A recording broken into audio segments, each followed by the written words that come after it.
సికింద్రాబాద్ గాంధీనగర్ లో బైక్లను దొంగతనం చేస్తున్న యువకుని పోలీసులు రెడ్ హ్యాండెడ్ గా పట్టుకున్నారు. నిందితుడి నుండి 2 లక్షల రూపాయల విలువ చేసే 4 బైక్లను పోలీసులు స్వాధీనం చేసుకున్నారు. నిందితుడు పలు చోరీ కేసులలో ప్రధాన సూత్రధారిగా ఉన్నాడని పోలీసులు తెలిపారు.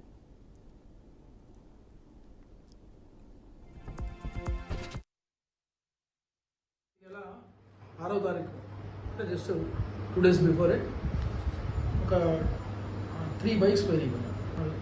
దొంగతనం అయింది కాబట్టి దాని మీద ప్రాపర్గా కేసెస్ రిజిస్టర్ చేసి ఇన్వెస్టిగేషన్లో భాగంగా ఈరోజు crime SI Nayeem and CI గారి ఆధ్వర్యంలో ఇక్కడ టీమ్ ఆన్ క్రెడిబుల్ ఇన్ఫర్మేషన్ ఈ బోయిగూడ కాంపౌండ్ దగ్గర అక్యూజ్డ్ అలాంగ్ విత్ ఒక బైక్తో ఉన్నాడని తెలిసి ఇన్ఫర్మేషన్ వస్తే అక్కడికి వెళ్ళి సస్పిషియస్ సర్కమ్స్టాన్సెస్లో ఉన్నాడు అని తెలిసి ఇలా చూసి పారిపోతుంటే ఆయన పట్టుకొని ఇంటరాగేట్ చేస్తే దీంతో పాటు 4 బైకులు టోటల్ 4 బైక్స్ దొంగతనం చేసినట్టు ఆయన ఒప్పుకున్నాడు. రాత్లావత్ గోపాల్ నాయక్ అని ఆయన native of actual Mahabubnagar, but ఇక్కడ గాంధీనగర్లో రెసిడెన్స్ ఉంటున్నాడు. ఆయన ప్రీవియస్ కేసెస్ కూడా ఏమైనా ఉన్నాయేమని ప్రాపర్గా వెరిఫై చేసి ప్రజెంట్ అయితే ఈ 4 బైక్స్ రికవరీ అయినాయి.